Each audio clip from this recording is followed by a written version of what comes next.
Hey there everyone, and welcome to Tabletop Toolbox. I am Jeff, and I am very excited to bring you this special 29th episode of the weekly Ratchet. I just got back from the 2024 Dice Tower Retreat in Orlando, Florida, and I have 13 new to me games and 34 recently played games, and I'm going to tell you about all of them today on the weekly Ratchet.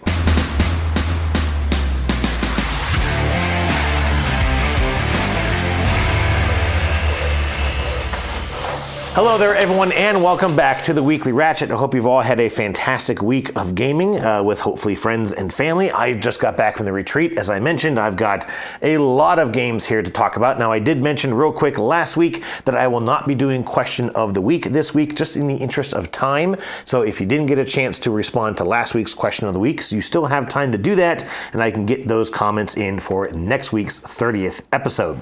I've got a ton of games to talk about here today. I got a couple of review copies that Tom Vassell provided me from the Dice Tower. I've got my Gen Con haul is now available from Katie and Greg of the Meeple Society, which you're going to hear a lot about here in this episode. I also have a couple of games that came from the Game Exchange at the Dice Tower Retreat, and I've got a game that I ordered in the past week that showed up. So let's get to the Weekly Ratchet.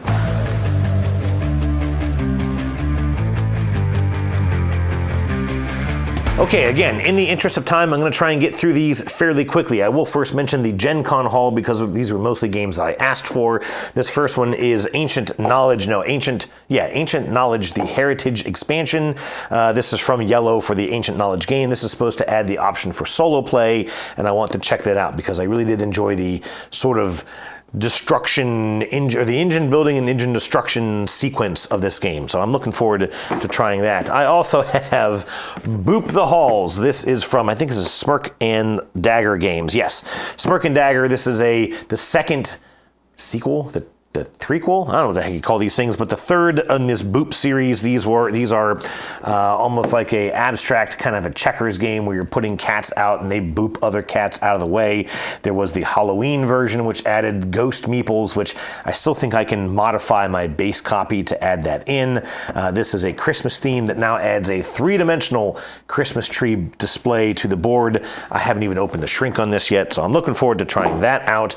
Also, I got, and this I didn't ask for, but Katie and Greg found this for me at Gen Con and suggested it was a decent game to pick up. This is Star Trek Expeditions by Reiner Knizia. What? I don't know anything about this. I know that it's set in the J.J. Abrams, Star Trek universe, using those modern characters, the modern actors of the modern characters. I think this uses kind of like some more screen grabs more than illustrated cards of the characters. But anyways, it's a cooperative game.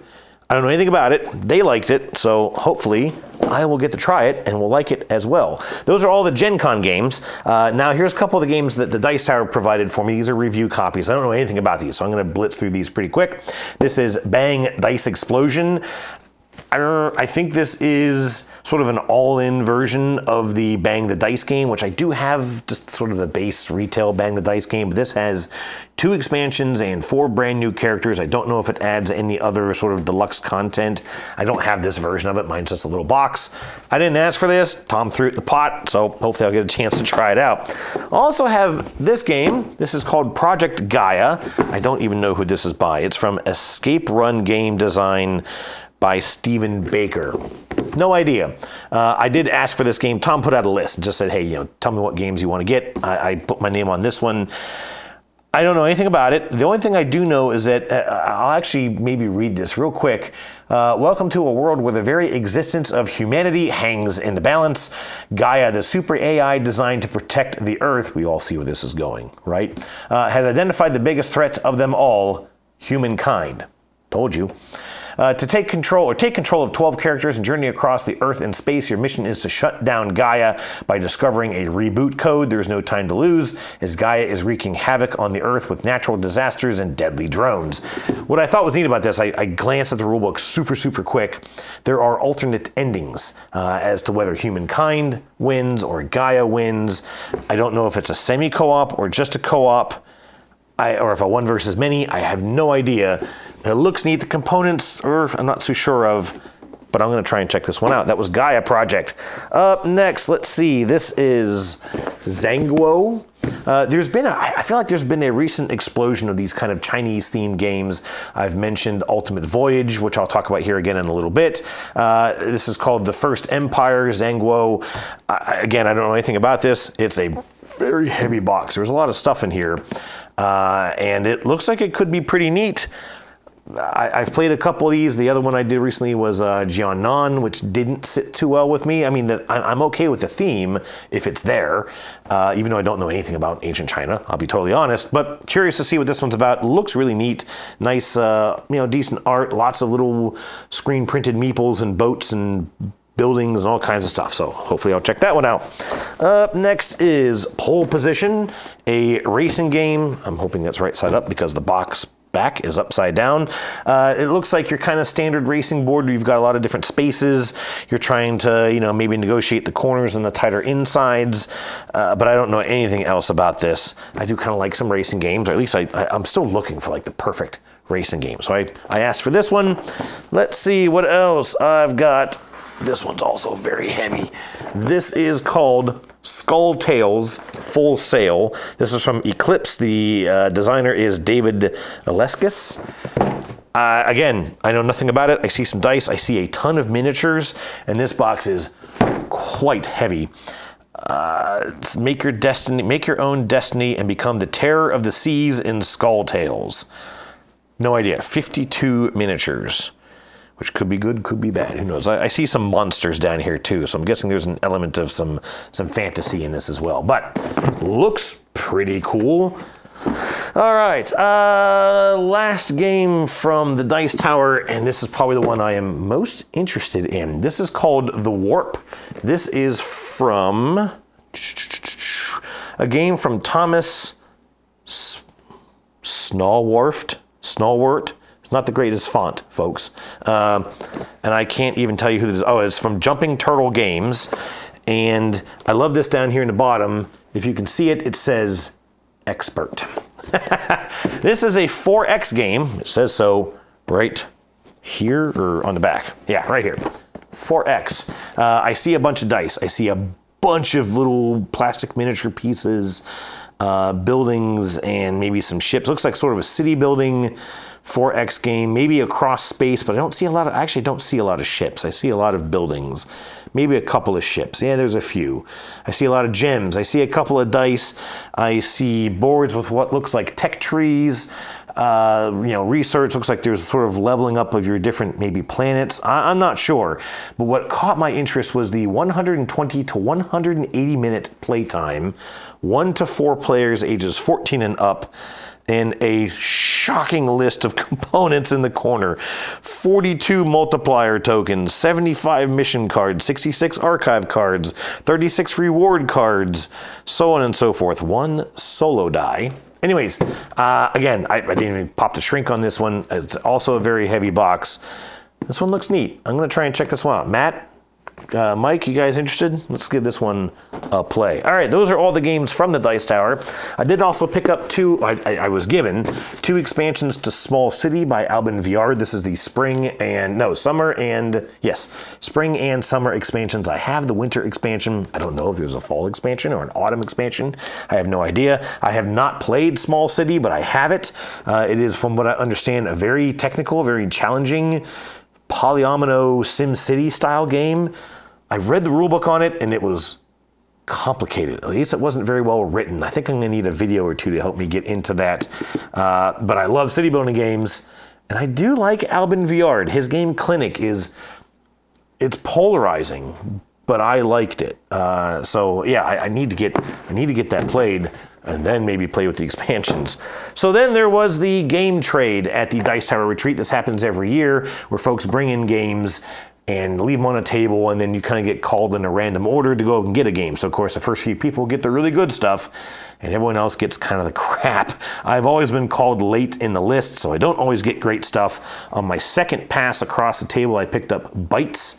This is Bites New Recipes. You know what? This is an expansion. This isn't even the game of Bites. So I'm going to need to go get the game of Bites. I just realized that. Oops. Oh well. And then I also picked up Polynesia. This is a game that I've always been really curious about. I've seen this on the game shelves. It's a really neat looking box. I really like the colors of the map and such on the back of this. It's sort of an exploration, I think a route building game, something like that. I have heard that it's not good at 2 players. I don't know if my daughter's going to be able to get into this. The age range is 14 and up, so probably not. But I've just always kind of been interested in this game. It's always just been too expensive to bother buying it, right? But I was able to get this on the trade, and I'm looking forward to trying this one out. All right, lastly, I got one game in, pardon me, hang on a second, because the box fell over. I got one game in that I had ordered. I'd played this one in the past with my friend Daniel. This is the Grand Carnival. I mentioned in the last episode after the math trade that this was the game I thought I was getting. And instead I got Big Top, which is still sitting down here on the floor. So I ordered this. This is from Tim Fowers, and I really enjoyed this. I just got this opened up actually this morning, so I haven't had a chance to start setting it up or whatever, unpacking it, punching it out, whatever. I think my wife would like this game. I really enjoyed it. It's kind of a 2-layer polyomino game, but the polyomino isn't the aspect of the game that sets the scoring. It's not just, fill your board with polyomino tiles, or, filling in rows or columns. That's not so much the goal. You're also trying to move these, if I remember, they're guests. You're trying to move around your circus and trying to set up various combo scoring abilities. There's kind of a lot you're trying to do in it. A really interesting puzzle, and I really quite enjoyed it. That is the Grand Carnival. That is, I think that's all the new games, except for one I'm going to talk about here in a little bit. So now I've got 34 unique games to talk about. I'm going to recap all 6 or so days that I was at the Dice Tower retreat, including the few days I got there ahead of time. I have played a ton of games at this retreat, and we're going to get to it. Let's go.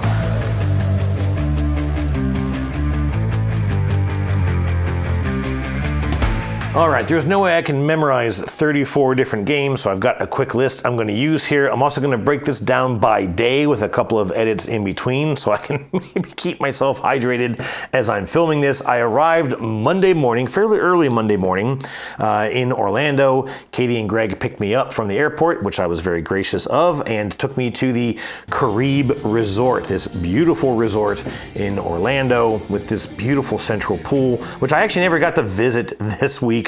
I was there a couple times, enjoying the pool when I was there for Dice Tower East. This took place at the same resort as Dice Tower East. So anyways, got there Monday and we got right into the games. Let me go ahead and kick this off.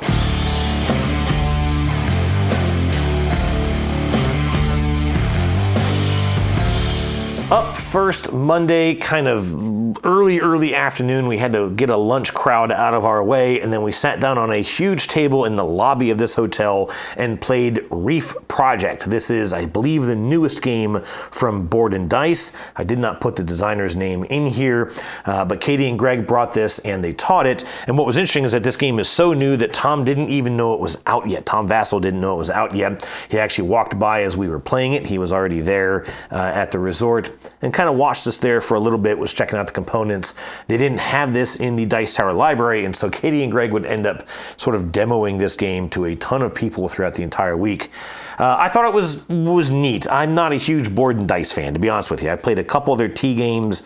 I was just never really captivated with their stuff. Their themes are sort of pasted on. It's all about just, sort of puzzling through these different games. In this game, the idea is that you're trying to sort of clean the oceans. You're moving around these boats to different islands. You're leaving out these little buoys, which the yellow pieces did look like Lego minifig heads, but enough on that.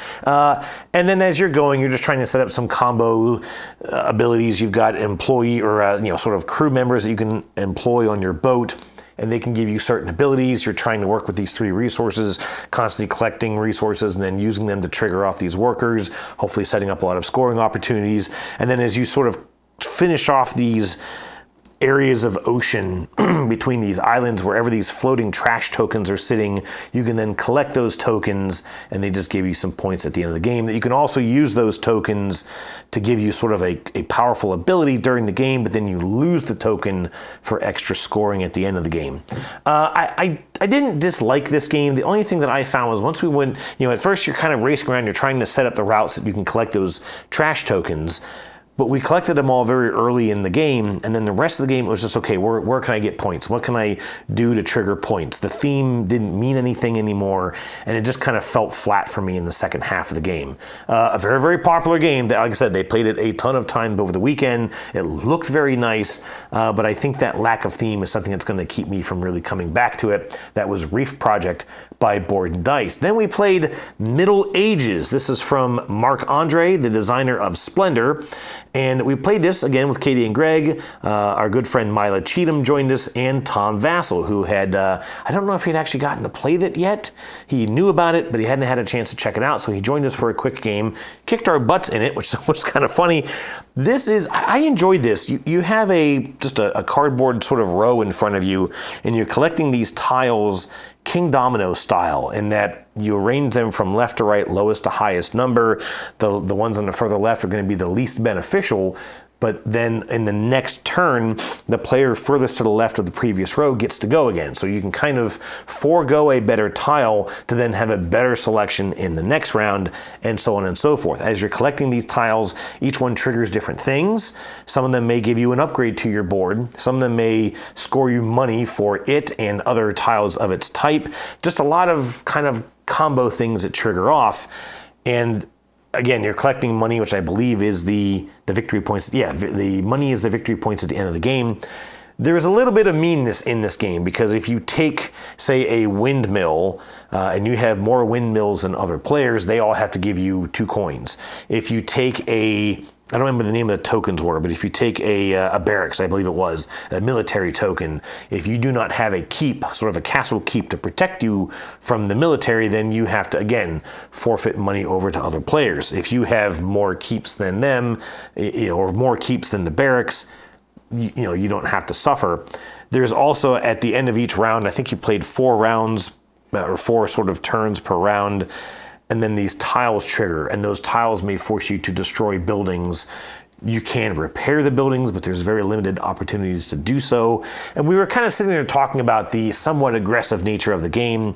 We all agree that you could leave out the cards that would destroy buildings. You could just play without them. It does reduce the variability of the game, but it also reduces that meanness, which may be more palpable for, palatable, for other players. I thought it was neat. Might be something, if I can get a chance to get it fairly cheap, maybe on a trade, I would probably look into it, because I did overall enjoy our game of Middle Ages. Tom then had to leave, and so for the next several games, it was just Katie and Greg and Mila and I. We played Vegetable Stock 2 times. This is from Arcane Wonders. This is a very, very simple drafting game. You have a number of cards on the table, 1 plus the number of players, and each one shows a number of vegetables.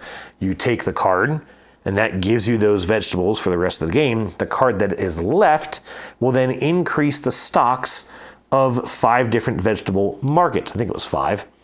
However, if that stock is already at its top level, it crashes and it goes to 0. It goes from 0 to 5. Other than that, it will go up every time that vegetable is shown on that card. And at the end of the game, it's simply the number of vegetables you have multiplied by the current stock price of that vegetable, and that's your total score. It was neat. It was a cute game. It definitely did not overstay its welcome. It's not my kind of game. I'm not in that stock market kind of a thing. And of course, if you're the last player, you have the best chance to influence the market, because you know that the card that you take, you know the card that's going to be left and how it's going to affect the market. You can kind of sit there and look at everyone else's display of vegetables and go, well, hey, this is going to help you, but maybe it's going to crash that market and hurt you too. Who knows?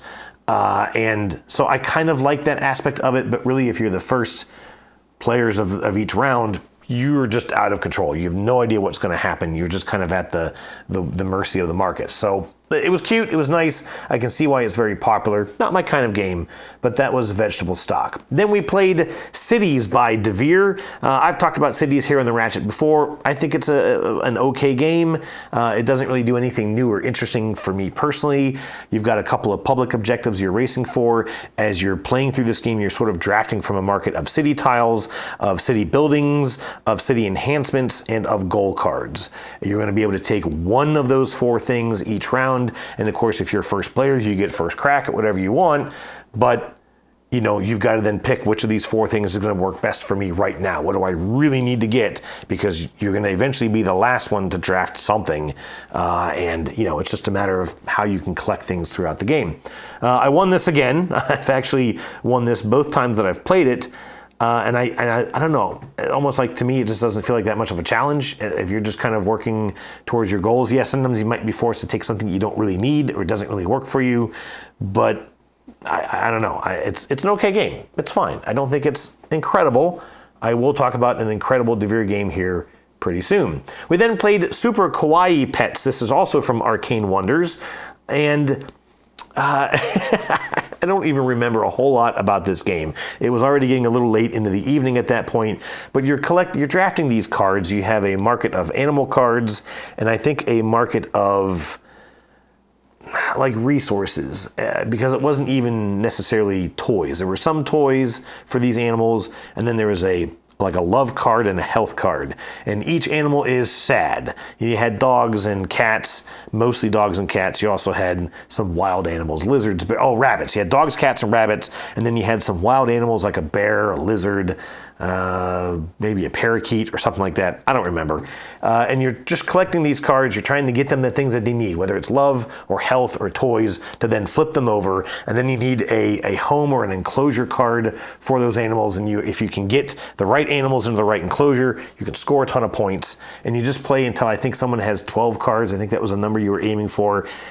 Very, very light, just kind of a random drafting game. Some cards that when you play them, they would then trigger your ability to gain other cards. You could kind of set up some combos, but it was really, really rare to be able to pull off. It was very rare that it would kind of work in your favor. You may be able to trigger a card draw for a card that's not there. And so playing that card just kind of became a waste. It was fine. This was always sort of, I've known about this game. I've wanted to learn more about it. And now that I've played it, I'm good. Up next, we still played a lot of games. Like I said, it was already getting late in the day. I still had 3 more games that we played just on Monday alone. We played Wandering Towers. This is from Capstone and Abacus Spiele. I've played this before, I think at the retreat last year. You're simply moving around these, their cardboard. We were playing a deluxe version that someone had brought. We borrowed their copy, which was very nice of them to let us do. And we played it. They had upgraded 3D printed pieces with almost like stickers on them. It was really, really nice looking.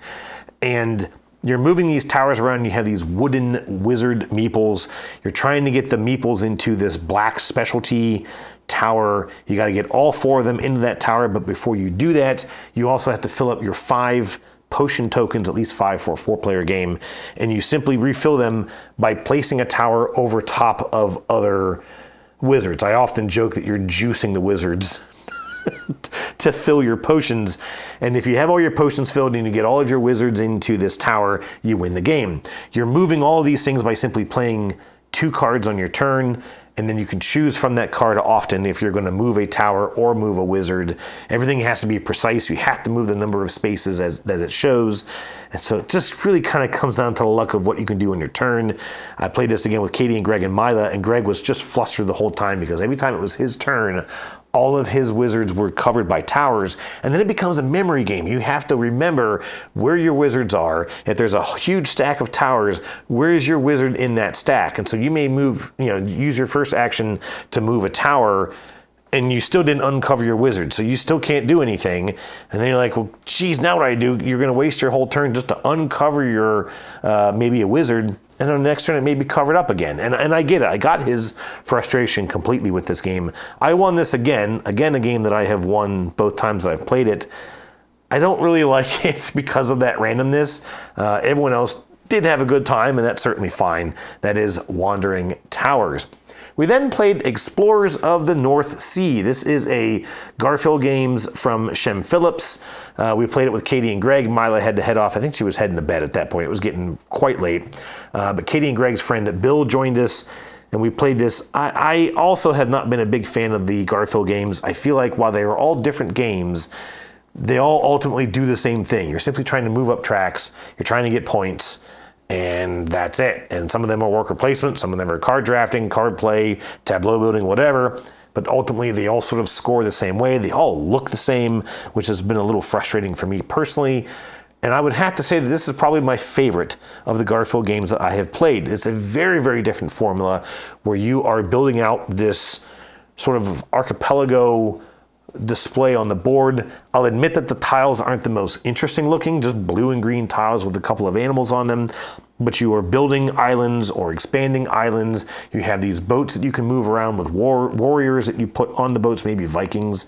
You're going around and trying to pick up animals and drop them off on a central island on one end of the display. But then you can also find settlements. You can attack these settlements. You can build your own sort of encampments or whatever across the map, and a bunch of different things will give you points.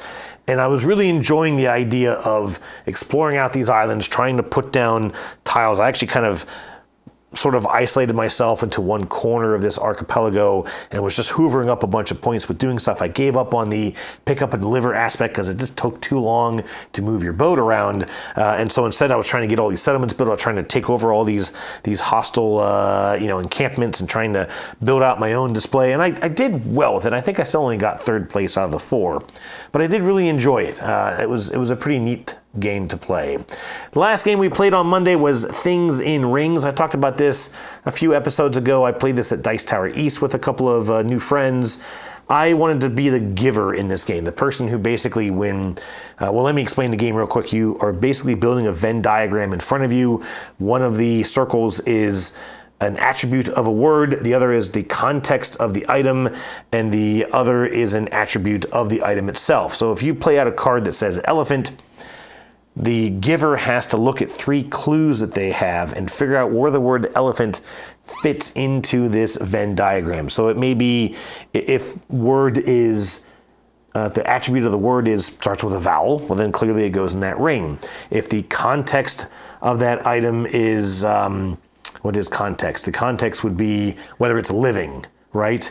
Or maybe that's attribute. I can't remember. Anyways, it would be a living thing, so it would go in that circle as well, which means it would then fit in that slice of where those 2 rings intersect. And if the last attribute of the item is it would hurt if it fell on you, well, the elephant would fit into that as well, and so you'd put the card in the middle. The other players are trying to figure out what each ring represents, and then they're trying to place their card in the appropriate ring as they start to deduce what the puzzle is. The first person round of cards wins the game. I wanted to try this as the giver. The giver cannot win the game. They're basically just answering the questions for each player. But it was a lot of fun. One of our clues was generally costs more than $100 or generally costs less than $100. And there were actually a couple items I had to real quick pull up on Amazon to see what they would sell for to figure out if they did or not belong in that ring. I had a good time with it. I think it's a good little party game. It is kind of annoying that the giver cannot win the game, but it's also a fun role to play, so I think it's rewarding in its own sense.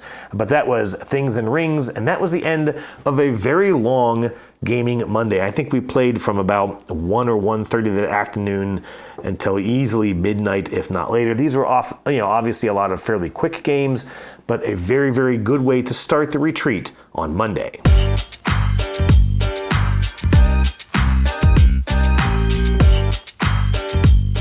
That takes us into Tuesday. The first game we played on Tuesday was The Ultimate Voyage. This is by Leonard Toe. I mentioned this, I believe, in last week's episode. Maybe. Anyways, this is a exploration, kind of a combat. You could almost call this a 4X, but I don't think it quite fits into that category, at least not in the traditional sense. All I'm going to say for now is that we didn't finish this game. The rulebook on this was really, really hard to understand. This is a prototype copy. I shot a note off to the designer, Leonard Toe, afterwards and said, hey, look, we really struggled with this. I can't figure out what this means. I can't figure out how this works. I can't understand the basic turn structure. I understand the actions of the game, but the flow of the game is just not jiving with me. He did answer me back. We had intended to play this again, but we never did get back to it. I'm going to try and kind of two-hand play this by myself, to at least get an idea of it, see if I can understand the flow a little better, and I will come back and tell you more about Ultimate Voyage. I then was kind of helping with some check-in stuff. I was helping with the dice tower just a little bit, trying to get some a van unloaded to start bringing in some stuff. But I did come back. We played Way Too Many Cats. This is from Weird Giraffe Games. The designer is Carla Kopp. I played this with Katie and Jennifer and Michael McDade, good friends of mine I've known from the retreat in the past, and a gentleman by the name of Ven, who I had not met before. This is the best way to describe this, I ended up calling this Cat Zool, because it's a lot like the game of Azul. You're drafting these cat and kitten and possibly toy tokens from this kind of display, a fairly narrow market. It uses an aspect where there are stacks of 1, 2, and 3 kitten and toy tokens, and then a display of cat cards.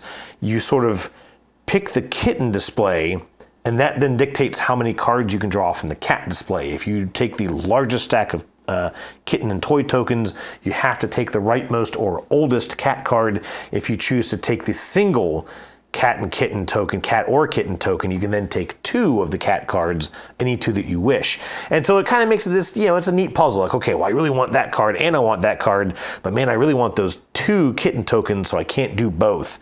And it makes it an interesting puzzle. You're putting the cat cards onto this sort of, it's a 4x4 grid player board that you have, and each one's going to score for adjacency next to other cats. The kittens, meanwhile, go off into a second display, which is an optional display. It just kind of helps you keep organized. What you're trying to do is either get 4 of the same kitten or 1 of each kitten, but any kittens that don't fit into either of those groups by the end of the game will cost you points. And so again, it's this really interesting spatial puzzle of how do I get all this stuff out? How do I get the most points? You can eventually stick some of your kittens into the grid just to get them out of, get them into something so they don't cost you negative points, but then you're going to lose adjacency bonuses possibly from the cats. It was a very, very thinky puzzle. And in fact, I ordered it halfway through the play. I'm wondering if that was my best idea. I don't really see my daughter loving the game. I think we'll play it once and it won't really ever get played again. But it was a good puzzle. I won this game because I have a lot of cat experience. But it was a neat game. I'm glad I got to try it. That was Way Too Many Cats. Up next, this is actually when I finally got checked in. I had to kind of move from Katie and Greg's room into my own room. So I was off for a few hours, but then I came back. There was a whole new group of players there in the lobby of the hotel. I got to play Sakura. This is from Reiner Knizia. Bonnie, I believe Bonnie, I forgot her last name, but Bonnie was there. She always brings a cart of games to the retreat. I also played with Colin and Lee and Adam and Joe. This was a weird game, as a lot of Reiner Knizia games can be. Very, very simple board. You simply have a player piece. There's a pathway across this sort of Japanese garden, and you are following the Emperor across this map, and you want to try and be right behind him when he stops to admire various aspects of this garden. He'll stop and look at the bridge. He'll stop and look at the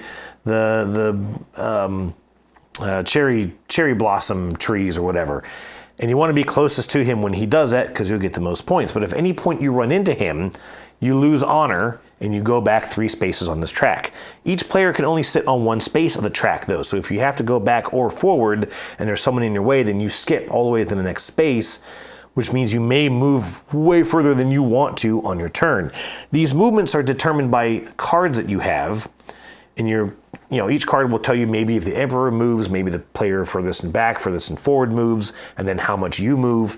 And you're playing these cards, but each card has a number, and you resolve them in numerical order. So you may have a card that says, oh, if I play this right now, I'm going to be in the front of the pack. I'm going to be right behind the Emperor, and I'll be ready to score. Except for that may be the 4th card to trigger, and that situation is going to move substantially before that card actually activates, and all of a sudden it bumps you right up against the Emperor, you lose some points, you go way backwards, and it didn't pan out for you. That randomness, that kind of chaos is not my way of playing, but we did have a lot of laughs at this. It was a funny game. I scored terribly with it. I have no idea. I don't remember how I placed. I think it was 3rd or 4th out of this 5 or 6 player game.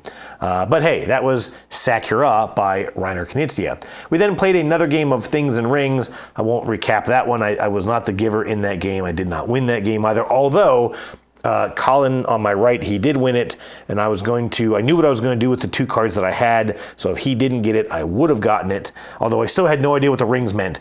I just had an idea, and I would have been correct on both plays. But that's okay. That was another game of Things and Rings, and that was the Tuesday at the Dice Tower Retreat.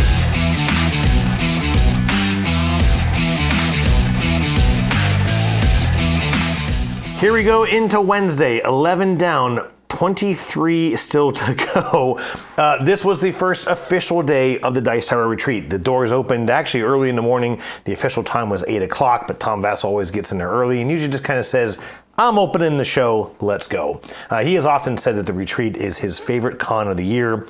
It's a very small attendance, or he keeps the attendance very small. I think we had maybe around 300 people.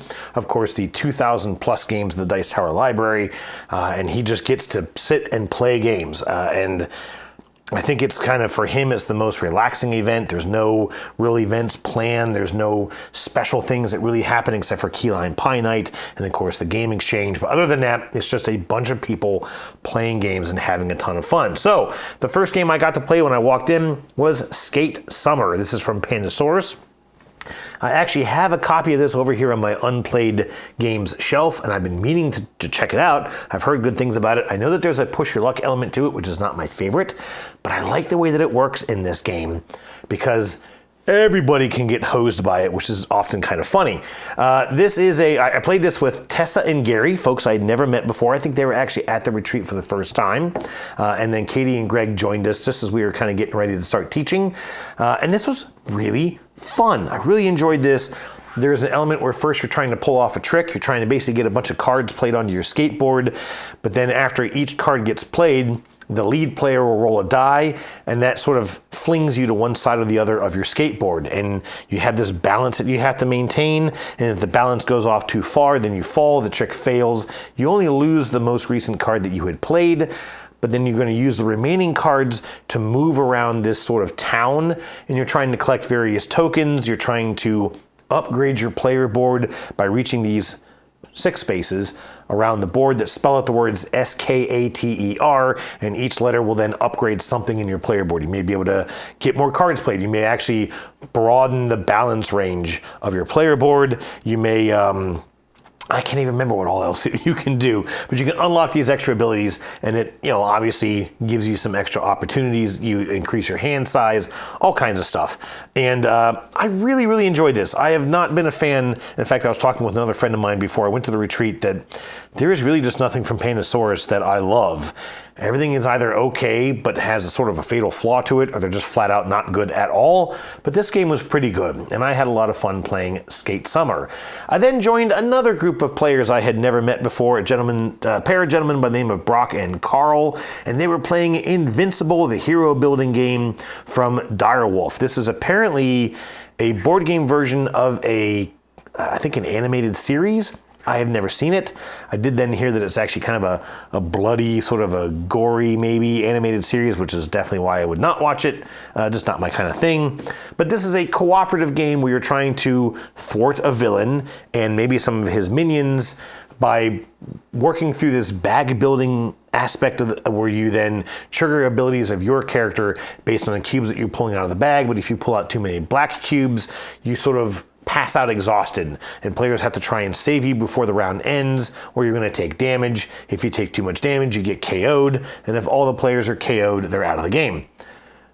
And that's basically it. It was fairly easy to, once we kind of got through the rulebook, they were learning it as we were sitting there. We didn't really have a hard time with it, and in fact, we didn't have a hard time at all. It was really easy, too easy. We were all kind of sitting there like, okay, well, I took out that guy and you took out those guys and I whacked the villain and he's only going to trigger this and there's really not much there. Like, it was just super, super simple, almost to the point of being boring. And then we figured out why. As they were kind of resetting, they were gonna play it again.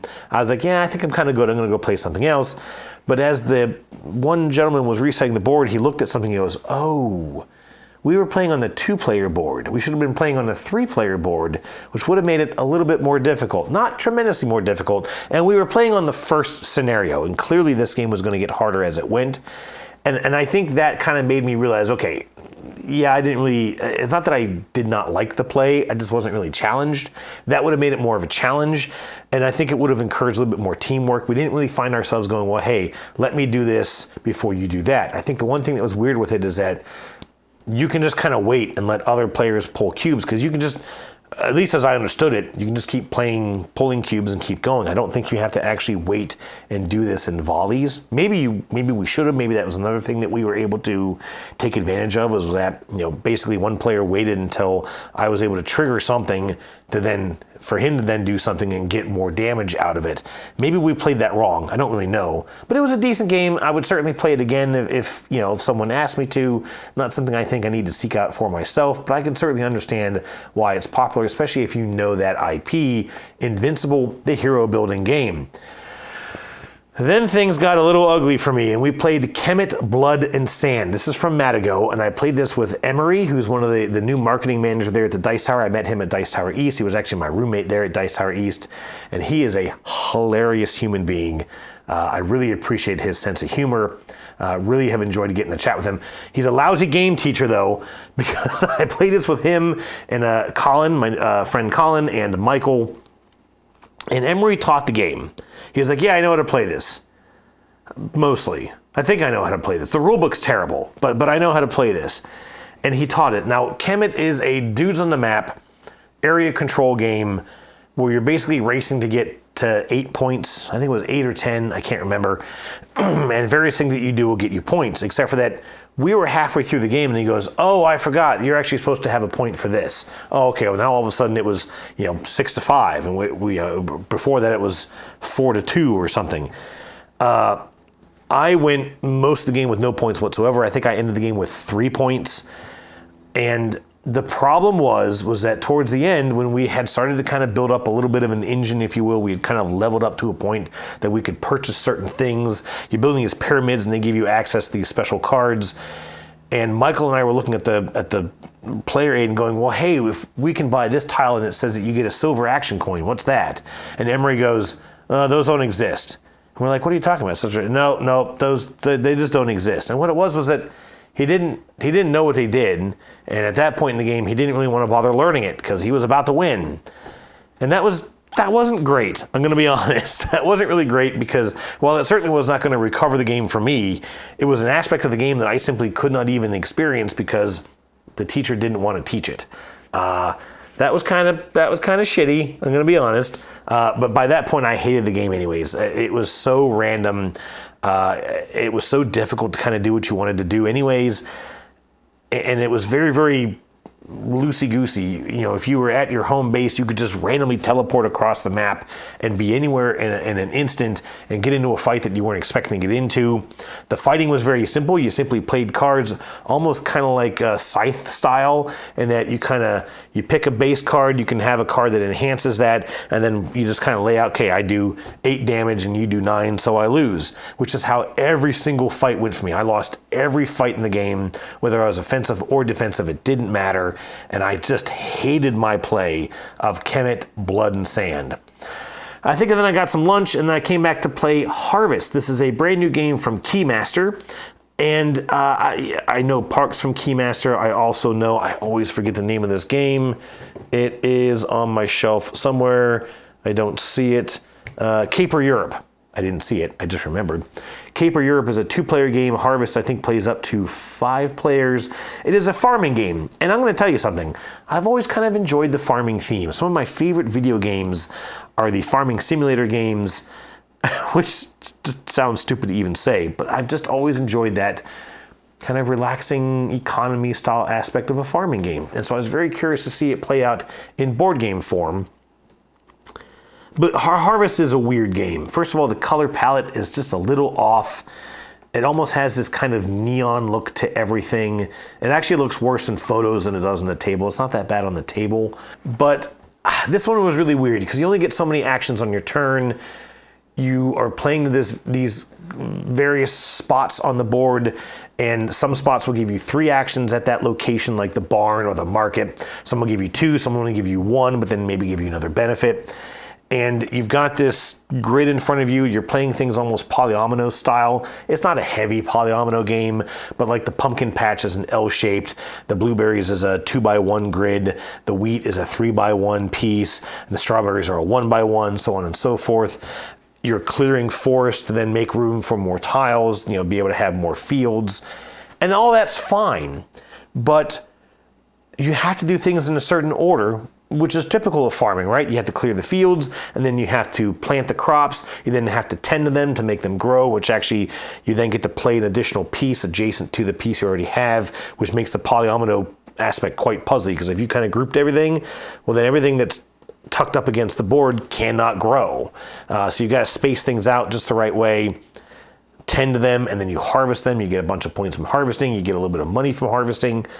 And what I actually found myself wondering is if the right way to play this game is to just clear the field, get everything planted, get a whole field built out, tend to it all at once, spend a ton of water and make everything grow, and then harvest in one fell swoop, wipe the board completely clean, make a ton of points, a little bit of money, and end the game. I don't know if that's possible, but I wonder if that's what the idea behind it is, because otherwise it is so tight. It takes so long to do anything that you're only going to get to do most of those things once. And so I don't know. I liked the game. I wonder if I would really enjoy a solo puzzle of it, but I don't think I would ever really get through it. The nice thing with the Keymaster games is they kind of give you these milestone achievements, these challenges that you can work through, and that's fun, but I've never really done them. So I don't know. I did enjoy the game. I just don't, I didn't get it. I didn't solve it. I didn't win it, which is fine. But yeah, I don't know. I'd be interested to try it again, maybe see if I can puzzle my way through it a little bit more. That was Harvest by Keymaster.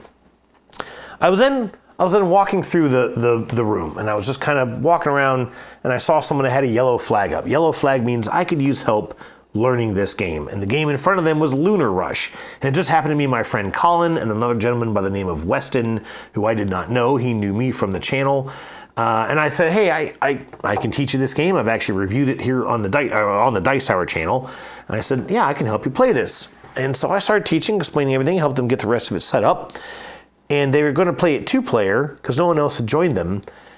And the problem was I knew that in a 2-player game you have to use an AI character, or you have to use this blocking mechanism to kind of simulate what a 3rd or 4th player might do. And I knew that it was clunky. I knew that was a one aspect of the game that's a little clunky at 2-player. And so I was finally done teaching the game, which took a little while. There's a decent amount that happens in that game. And I thought, well, now I've got to teach you this blocking mechanism, which I really just don't want to teach. So I'll just join you and be the 3rd player. And it was almost like I had to twist my own arm because I didn't really want to play it. But I was like, you know what? I can probably play this quicker than it would take to teach you how that works and get you through a round or two to kind of help you make sense of it. And so we played it, and I ended up winning the game, and I really actually had a good time with it. I didn't think I had it in the last turn. I think I picked up something like 120 points in the very last turn of the game, which is typical of Lunar Rush. That's kind of what happens. It snowballs to the point that at the end you can just make a huge amount of points, or you can tank completely, which is kind of what happened to Weston. But they did enjoy the game, and I think it is a good game. It's just not my type of game. That whole economy thing and the stock markets and such is not really my thing. I do love the space theme. I love the engine building mechanism that happens on the moon phase. And so I was glad to have another play at this. I had actually put my copy of Lunar Rush up for trade in the recent math trade. No one took it. I still have it. And this kind of rekindled my love a little bit with the game. And so it was a really good experience to play Lunar Rush, especially coming after Kemet and Harvest. Up next, this is again getting a little later in the evening, we played River Valley Glassworks. This is a new game from All Play. Designer is Andrew Bosley, and I played this with a whole bunch of the Dice Tower folks. Emery again, Jason Levine of the Dice Tower, Brian Drake, one of the contributors, and then also my friend Katie joined us. This is the base game, at least, is a very simple game where you're collecting these colored rocks and you're simply putting them on a player board. You have multiple rows. I think you have 4 rows and maybe 8 columns. There are 9 or 10 pieces in the game. I may be a little off on those numbers. So you cannot collect one of every stone, and if you do, they'll cost you negative points, kind of like Azul. But all you're doing is you're just drafting from this display. You have to spend a token and then be able to take tokens from an adjacent tile, and you're playing them out in front of you. What you want to do is fill every row, and you have to fill them from the left to the right for the first color of every stone, and then you can build on top of those. You have to have the same color in every column.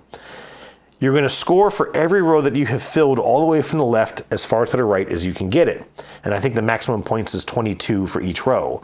So if you have a hole in the middle of a row, you do not score that row at all, or at least only up to the rightmost stone. I don't quite remember. And then you're going to score for your tallest 2 columns, which they're worth more points on the right, which means that what you want to do is you want to try and get uncommon stones in the left and very common stones on the right, so you can fill those columns up to get the most points. And then again, you want to try and fill in every row. I kind of missed the row rule. I was trying to go for the columns, and as a result, I got a very, very low score, which was fine. I didn't get it for a first play. There's apparently an expansion that adds a lot more thinkiness to the game. It gives you like unique player powers or other things like that. It'd be neat to find out what that does. But the base game enough for me was just kind of ho-hum enough that I didn't really care to play it again. A very, very nicely produced game. I think Allplay put a lot into that game. I think they're kind of going for, they're trying to get some acclaims off of this one. Maybe they'll get there off of River Valley Glassworks. The last game that we played on Wednesday was HiFi. And I actually ordered HiFi. I saw that it was at Gen Con. I was going to have Katie and Greg get it for me, and I'm kind of glad I didn't because I would not have been able to get it home without getting it damaged. HiFi is probably one of the most beautifully produced games I have ever seen. This thing comes in, basically, the box kind of opens up in a way that looks like a record player, a very nice record player. The record is actually a component of the game. And then you have this mixing board in front of you with all these dials and knobs and such, and you're playing out these sound wave cards. And all you're doing is just trying to grab some points by adjacency bonuses, color bonuses. There's a couple of personal goals that you're trying to get to, and some end game goals that you're trying to get to. But it is a little bit of a random chaos game because players may be moving these sound files around to try and set up their scoring opportunities and then taking them from you. And we didn't have too much of that. I just played this with Katie and Greg. Again, it was getting kind of late. Folks were getting we were getting a little tired in the head. So there's, there was a little tension here and there. But I liked the game. It looks stunning on the table, but the game is really pretty thin. My game groups would play it once. Okay, yep, that was fine. What else you got? Let's get on to something a little bit more meaty. It's not a theme that my wife or daughter would have any interest in whatsoever. I don't even think it has a solo play aspect, and I can't see that being much of a challenge either. So I think I'm going to cancel my order on this one. This is from Smirk and Dagger Games, which a lot of their stuff is very well produced, like the Boop game I showed earlier. I just don't think this is worth the money. I really don't. It was like $44, which isn't bad at all for the way this game looks. It looks stunning, but I just don't think it's going to get played enough to justify the cost. Really, really glad I got to play this, though. That was HiFi, and that was Wednesday.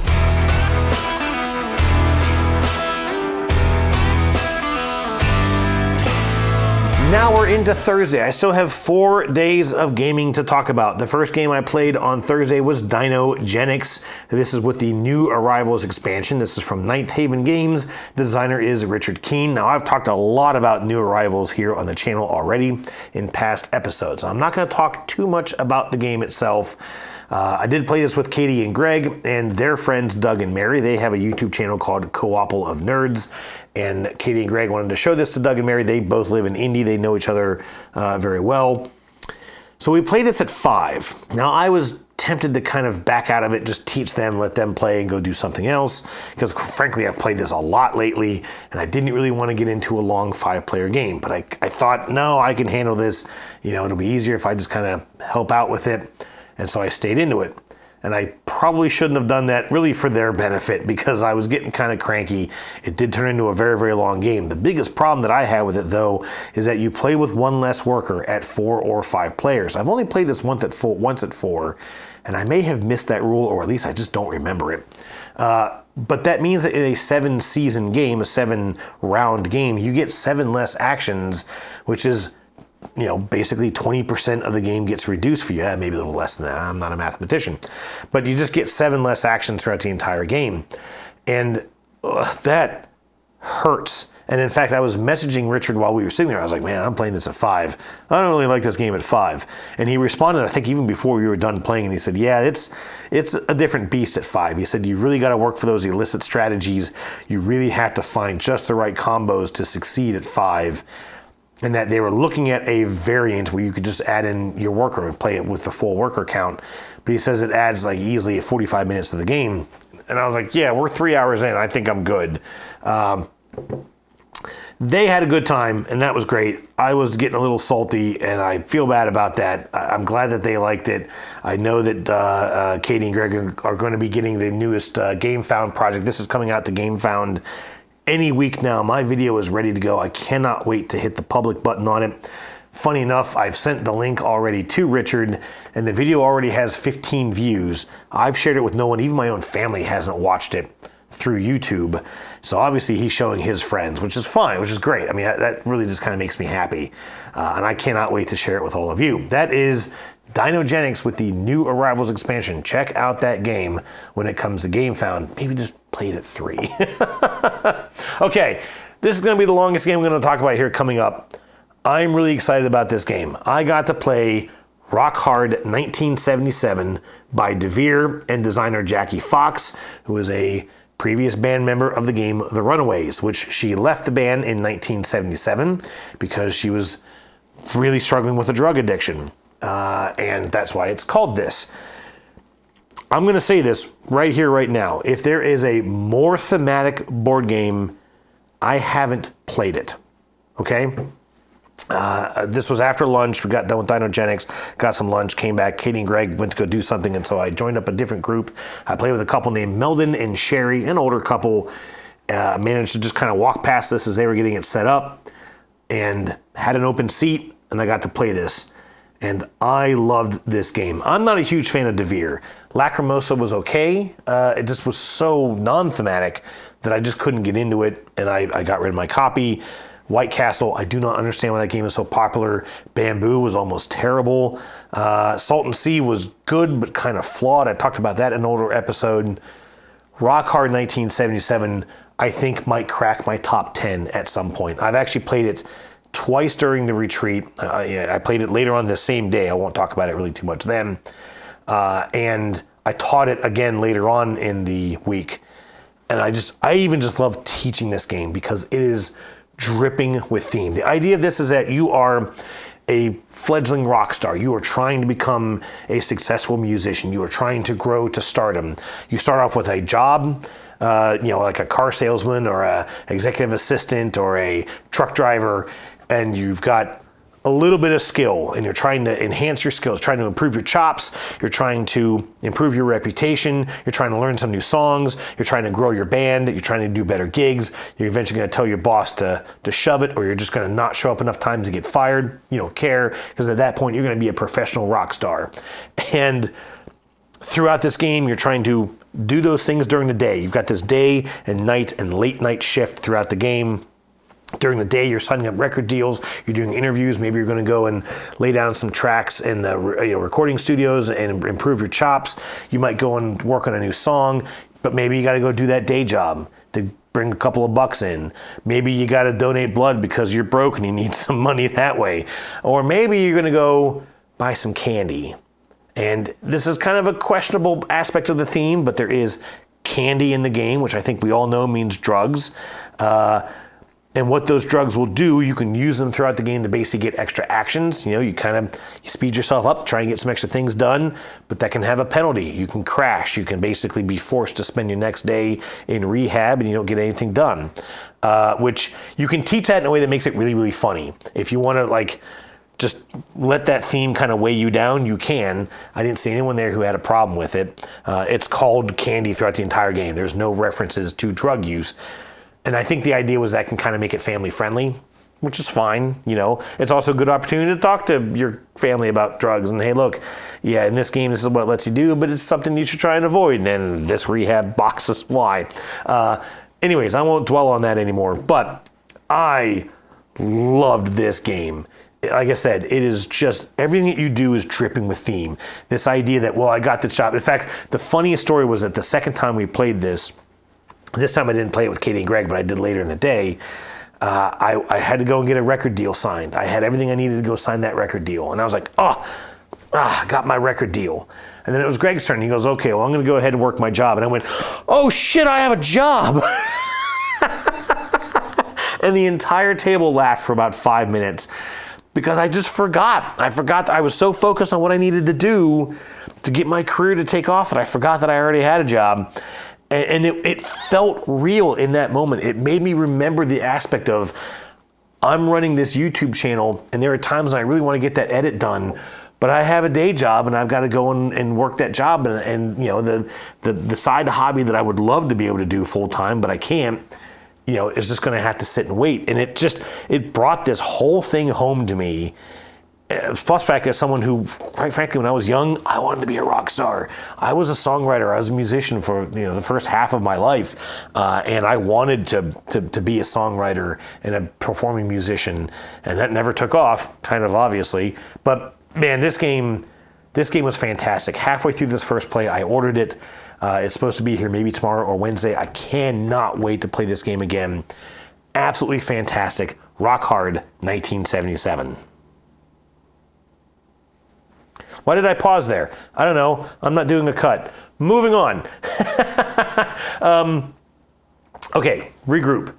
Next game I played was Monkey Palace. This is published by Lego. That's right. This is a Lego game. This is a box that has Lego pieces in it. And the idea is that you are simply building this kind of unique palace-y, sort of abstract-y tower thing in a jungle. And you've got these, like a little monkey, and you've got a little butterfly, and you have all these kind of pieces. You're trying to build a staircase. You're trying to get taller and taller with every staircase. As you're building these pieces, you then get to buy these cards, and the cards will give you more pieces so that hopefully you can set up taller and taller staircases on each of your subsequent turns. This was neat. I played this with Jennifer and Michael McDade again, and their friend Chris. The rules were a little difficult to get through. There was a couple of wording choices that I would not have gone with, but we did figure it out fairly easily. And I thought I was doing really well in this game. I came in second place, and in fact, I think I forgot to score something that might have given me the win, but that's okay. This was neat. I mean, if you've got young kids, not too young, I wouldn't go much younger than maybe 7 or 8 with this game, and even then you're going to have to kind of coach your kids through this. But kids could fairly easily play this. I think my daughter would like it, although she's just not a big Lego person. Unfortunately, folks, I've tried. But anyways, a cute game, Monkey Palace by Lego. I then played Fleet, the dice game. This is by Eagle Griffin Games. Emery, again, taught this game. He did a much better job this time. I played this with Colin and Weston. I'm not a huge roll and write gamer. I'm just not. And I've talked about it before. To me, I just feel like playing on a sheet of paper where you're just checking off boxes is so boring. But you know what? This was decent. I did enjoy it in general. Trying to set up the combos, trying to kind of figure out how things go. The only thing is we were playing it really, really fast. And I wanted to be able to have some more time to think about things, but Emery had a time deadline, and so we kind of had to just whip through it. I would play this again, and I still think that I want to try and check out a couple of solo roll and write games to give me some more solo playing experience. I think that might be the answer for helping me to get into solo games. If I start with the really easy stuff, very, very fast to set up is really what I mean, that maybe then I'll find the inspiration to start getting into some slightly bigger, and more challenging games, maybe with longer setup times, because maybe it'll kind of scratch the itch for solo gaming. Again, I'm looking for something that's going to kind of help me get over that hump of becoming a solo gamer, at least a little bit more than I am now. But that was neat. Emery won this one. That was no surprise. He knew the game very, very well. That was Fleet, the dice game. I then played Chimera Station. This is from Tasty Minstrel Games, which of course is long since out of business. I played this with Katie and Greg and my other good friend Eric Johnson. I don't think this is the first game I played with Eric, was it? Maybe it was. I've known Eric for a couple of years now at the Dice Hour Retreat. A very, very good friend of mine. I love this guy very much. And he's not the Eric Johnson, the phenomenal rock guitarist that you should know if you don't. And more on that in a moment. Anyways, this was Chimera Station. Katie and Greg love this game. They call it their convention game, although they hadn't played it in the past couple of conventions. And in fact, while we were playing it, a gentleman came by who mentioned that he had a copy for sale. This is a very, very hard game to get, apparently, and they worked out a deal, and hopefully they'll be finally getting their own copy of this. It is a worker placement game where you're kind of building a space station, and there's some combo aspects of it. You have these kind of cutesy plastic alien pieces that snap apart, and you can snap these body part upgrades into them. And so you might be kind of grafting new parts onto your aliens to improve their abilities, and then when you're placing them out into these worker spots, you get extra bonuses. The game was interesting. It didn't look great. I mean, it definitely looks like an older game. I don't know what year it came out. And I just didn't grasp the combos of it very well. Eric, man, he had some really early benefits that he took to his advantage and whipped the crap out of everyone. I think I actually came in third place in this, which was better than I thought I was going to get. You know, glad I got to check it out. I've been trying to get a bunch of TMG games played because they're out of business, and I'm still looking for other ones that I really enjoy besides Scoville. I've purchased Scoville, and I think I have one other TMG game, but I can't remember the name of it. But I'm always looking for opportunities to play them so I can always get my hands on them before they're just completely impossible to get, right? So glad I got to play Chimera Station. And then we played another game of Rock Hard 77 with Katie and Greg and Eric. And in fact, we were trying to find it. A group had just set up and started to play it. So we basically played Chimera Station right next to their table. So we just kind of watched them the whole time. The moment they were done, we jumped on that copy and played it ourselves. And the only thing I'm going to talk about here was that I then took the opportunity to kind of read through the rule book a little better. The first time I played it earlier in this day, a gentleman taught it to us, and he taught us a couple of rules wrong, which was how he had learned it. And so I started reading through the rules and actually realized that we had a couple of things wrong. I had been taught that when you use the candy, certain actions were just unavailable to you because, well, you can't work if you're on candy. You can't do gigs if you're on candy. And I'm like, are you kidding me? That's all they did back in the 70s. But then what we realized was that, well, no, you can still do those things. You just can't do them twice. If it has that symbol on it, the no candy symbol, it meant that you couldn't do it twice, even if you had extra actions that you could take. And there were some things that it meant, well, you can't do two of these. Other things that meant you couldn't do twice, and it was poorly notated on the game board. So the iconography is a bigger problem in the game than I had realized in that first play. And that is, I can see that, making a hit to the game. And that is one of the complaints that some folks have, is that the iconography is not accurate. It's good, but it doesn't explain enough to you what it means. But we also didn't get to finish that game. By then it was about 2 o'clock in the morning. We had to wrap up early because Katie needed to get to bed. So that was Thursday of the Dice Tower Retreat.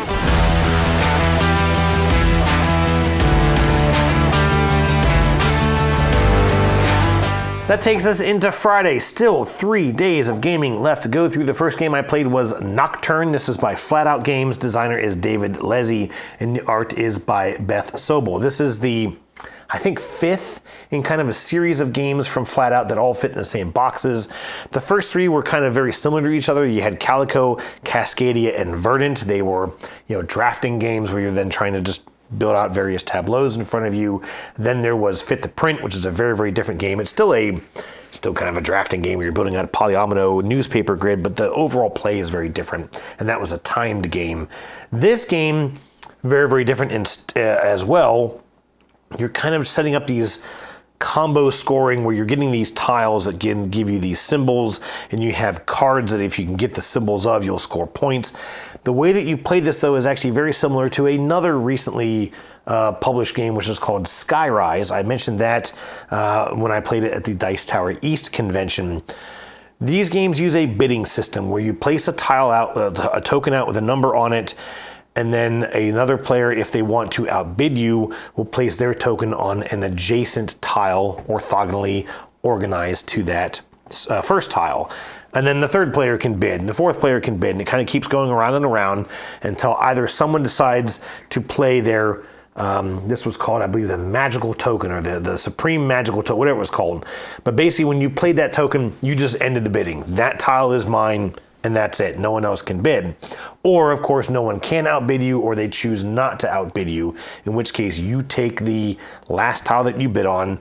Everyone takes their tokens back. There is another board where you can send those tokens off to give you some extra things at the end of each round, which means you don't get them back right away.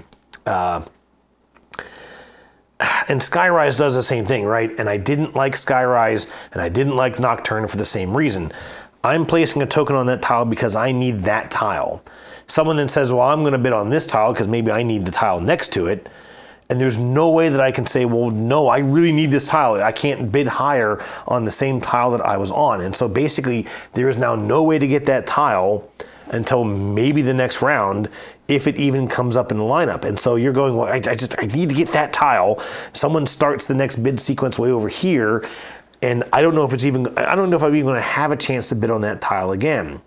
And so then when it's your turn, to start the bid, if you get a chance to start the bid, you can throw your highest token on that tile, even your supreme token, and say, I'm just going to take that tile because I really need that tile. But then that's a move you cannot take again for the rest of that round. And so it just becomes this cat and mouse thing. I don't know. It just, to me, it's frustrating. Also, you can have a turn where the sequence of bidding is getting to that tile, but the person bids on it, and then there's no way you can say, no, I'm going to bid on it, but I'll bid higher than you. Like, you can't ever put two tokens on the same tile.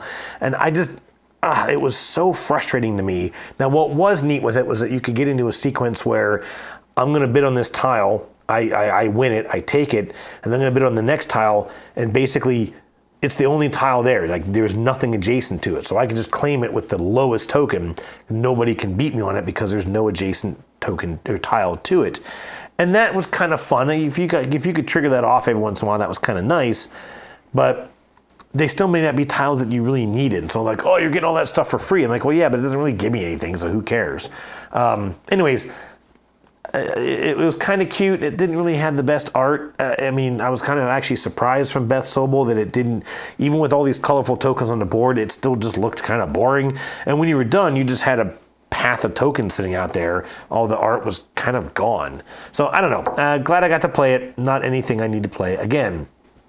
I then played Agueda, City of Umbrellas. I'm hoping I'm saying that close to correctly. This is from 25th Century Games. And I played this with Katie and Greg and their friends Doug and Mary. This was a very, very quick game. You're sort of purchasing or drafting these really pretty plastic umbrella tokens from a central display and then laying them out on your own player board. You're trying to get pieces in the right place to then unlock this tapestry or some sort of an artwork picture that you're trying to flip over and build out. And if you can get all 6 of those built, you get a bunch of points. You're then also sending out visitors into the city to score based on the colors that you have in each of the rows on your player board. This was cute. It was a certainly okay game. Again, too light really for anyone that I would play it with. And I don't think a theme that would really interest my family all that much. Glad I got to play it. I've heard a lot of good things about it. It's a very pretty game, a very nicely produced game that doesn't really overstay its welcome. This was a 5-player game that went really, really quick, which was very nice. Someone asked me later if I wanted to play it, and I said, nah, I'm kind of good. But it was a fun game. Certainly Agueda, City of Umbrellas. Then I got into a game of Windmill Valley. This is another board and dice game, and as I mentioned, I'm not a huge board and dice fan, but I kept seeing this on tables around the con, and it looked really pretty, and I wanted to check it out, especially because it has these little boards that each player has, which actually have 2 sort of like windmill vanes, like the kind of wooden gears that turn, and you're obviously using them to pick actions, but I had no idea how they worked, and it just looked cool, and I wanted to play with it. And this was a perfect Dice Tower Retreat experience. I found it on the shelf. I was actually surprised that it was available, so I went ahead and I grabbed it. I sat down with the 2 flags, the yellow flag that I need to teach, and the green flag that I need players. Within a few minutes, a gentleman by the name of Ken joined me. He didn't know how to play, and I had not met him before, but he just kind of let me, we sat there in silence, he let me just read the rule book, and he pulled up the rule book on his phone and used it to start setting up the game, which was awesome. That was a super cool thing to do. And then a few minutes later, a gentleman by the name of Kyle joined us just to teach us the game. Now, I've known Kyle from the last retreat. He is a phenomenal teacher. He did a wonderful job. Now, I'd gotten through the rule book pretty much already at that point, but he went ahead and sat and taught it anyways, so I didn't have to teach it to Ken.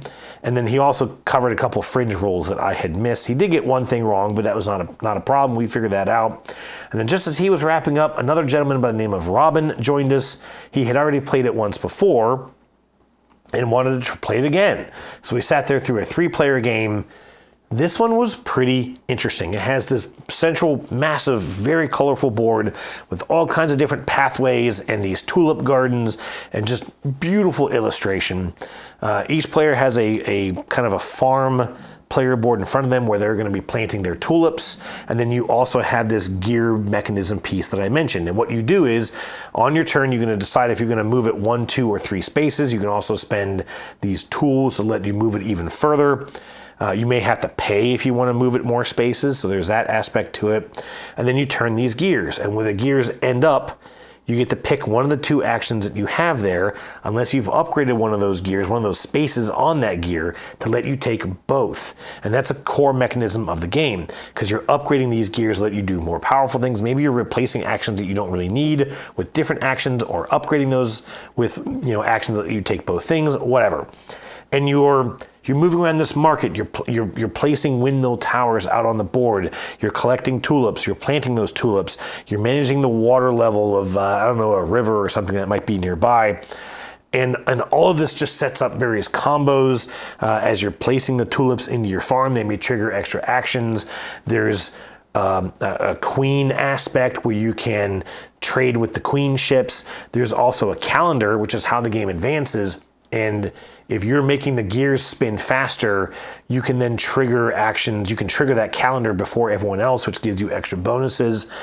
And that brings up another aspect of the game, because I've sat through, I was talking with a friend of mine after this, and I've also been seeing some posts about this out on social media. There's basically 2 ways of playing this game. You can play a very casual but long experience where everyone upgrades their wheels and there's tons of stuff going on.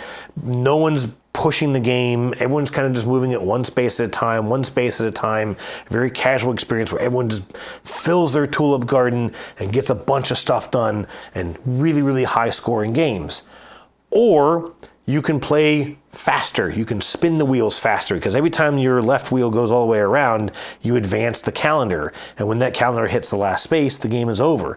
So if you're forcing your wheel to spin quicker, everyone's going to take less actions. You're not going to get as high of a score, but you can get a much bigger swing of score. If you can take things in just the right order, if you can get that efficiency puzzle kind of down, you can get a fairly decent score, and just, everyone else is going to score much lower than you.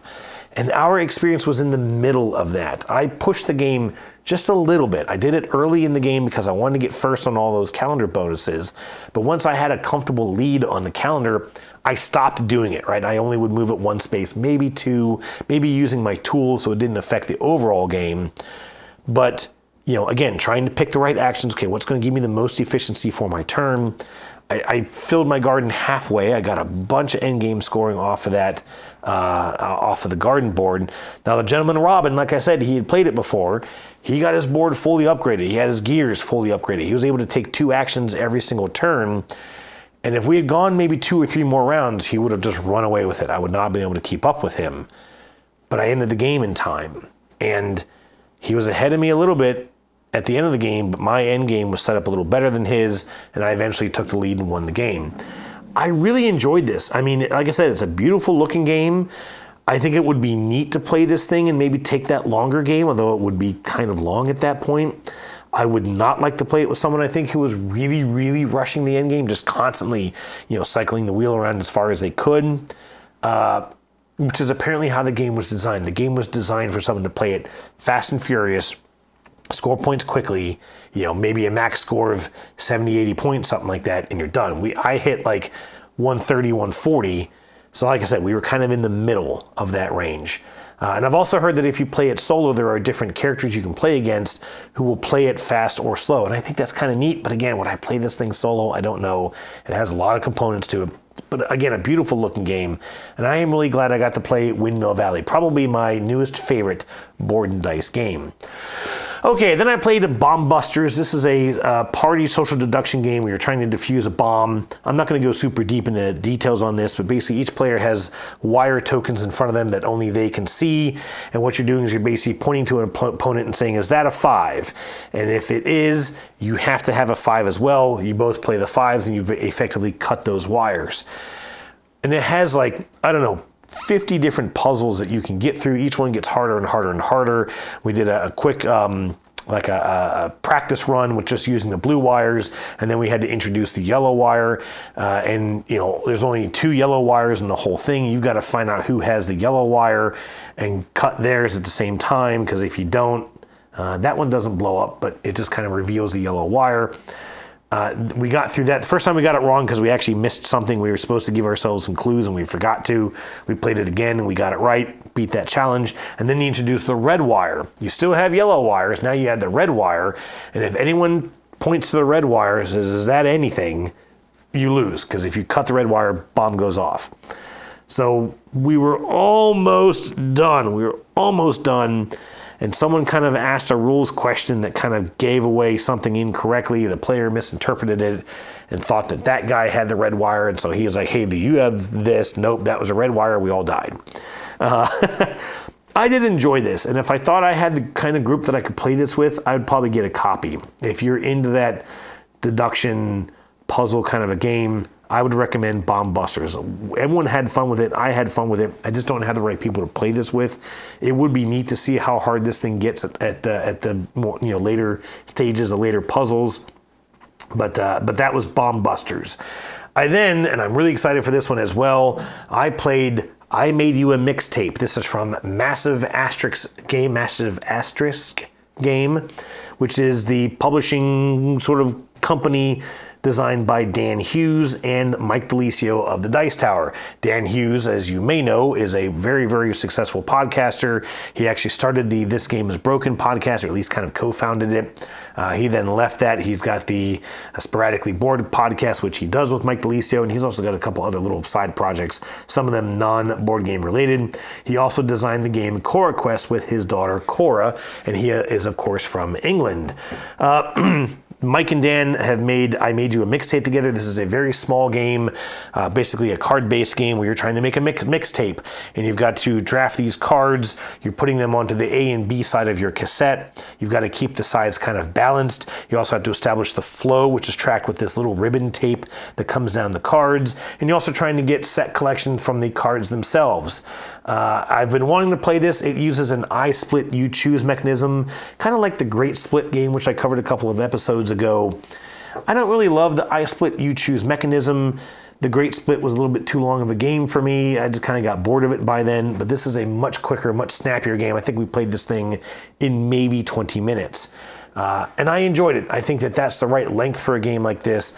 I enjoyed the puzzle of it. I definitely didn't do well. For me, I was focusing so hard on the balance and kind of the flow that I lost track of the set collection and I lost the game. However, I then had a good chat with Mike DeLisio afterwards, and I have now a copy of I Made You a Mixtape. I will be doing a Kickstarter preview video for this here in the next month or so on the channel. And I'm very thankful to Mike for giving me the opportunity to check out this game. I am looking forward to it. And I just realized that the label is printed upside down on their box. Anyways, a very, very cool game, and I'm glad I got to check that out. The last game I played for the night, I had kind of organized this ahead of time. I played Empires of the Void 2. This is from Red Raven Games, and the designer is Ryan Lockett, which may surprise some people that Ryan Lockett made a almost 4X space-themed game, and also, of course, has these adventure story games, things like Above and Below, Near and Far, the Sleeping Gods games, all those kind of things. This is a very, very different game from all those other titles. This game has been on my wish list on Amazon for possibly 4 years. I've always wanted to check this out. I've always been just a finger click shy of ordering this game. I really wanted to check it out first, and I'm really, really glad I got to play this. As I mentioned, this is kind of a 4X game. You are exploring across this big map. You're discovering new planets, discovering new species on these planets. So you kind of know what's out there ahead of time, but these events can come out that can kind of change the landscape of those planets. You also have conquest, you have combat, you're fighting the aliens on the planet, just kind of an AI character to then take control of that planet, but you can also fight other players to wrestle control from them. Although the nice thing is your units never really get destroyed, they may just get sent home. And so you can expand your forces and you don't really have to worry too much about losing stuff, which was nice. Now I played this with Ken, who I also played the Windmill Valley game with. And again, same thing, I was reading the rulebook and he was setting up the game. It was fantastic. Eric Johnson joined us and also Chris from the Lego game. And this was long. This was a fairly long experience, although what was really interesting is that it took us probably an hour and a half to slog through the rules, which was mainly because none of us knew it. I think that if I knew the game better, I could have taught it probably a good bit quicker. But what was interesting was that you have this deck of action cards, and you're drafting them through, or drawing them throughout the game, because you're just drawing from the deck up to a hand size, which you can increase. You also use those cards when you're fighting against the enemies. The enemies just kind of randomly draw a card, you reveal it, and it gets discarded. And we thought, that's a pretty big deck, probably a good 40, 50 cards. We're going to be here a while. And what you do is on your turn, you take an action, you choose from one of, I think, 5 actions available. Everyone gets a chance to either copy your action or rest, sort of recharge and build back up their money and refresh their command track and all kinds of other stuff. Or they can spend 2 command points to do any action they want to do instead. And then the next player becomes the leader, and the next player becomes the leader, and you're sort of actioning and copying the whole time. We went one time around the board with everyone being the leader, and then 2 more leaders after that, and we were more than halfway through the deck. We hit a mid-round scoring card, we did a scoring session, and then we played again. We're like, holy crap, we were flying through this deck, and sure enough, about 1 more, maybe 1.5 rounds around, we were done with the deck of cards. We had to then do 1 more round where we couldn't draw any cards. We really weren't quite sure what we were supposed to be doing as far as combat against enemy opponents. If they can't draw a card, then they can't enhance their combat against you, etc. And so we really flew through the game, and it was nice that it didn't last too long. Like, we felt the pressure of trying to get things done before that game ended. The thing that was kind of a letdown for me was that these cards can be used for a lot of different things. They are multi-use cards for sure, and some of them can give you missions, and some of them can even give you a pick up and deliver mission. And there was absolutely no way that I could ever get any of those things done, because it felt like I was just trying to get control of various places, get some points. I wanted to try and explore some of these other systems of the game, and there just wasn't time. The game just ended before you could really get any of that stuff into play. And so when I think about these other bigger 4X games like Firefly, like Star Wars Outer Rim, that there's a bunch of different things that you can do, and you can actually explore some of those systems, you really didn't get a chance to trigger a lot of that stuff in Empires of the Void. So I'm really glad I got to play this. Really, really thankful I got to play this. I think it's going to come off my Amazon wish list, not because I didn't like it, but just because I felt like it was trying to do too much in too little time, and there are now other games that let you explore more of that game within its time frame, if that makes any sense. That was the end of Friday of the Dice Tower Retreat.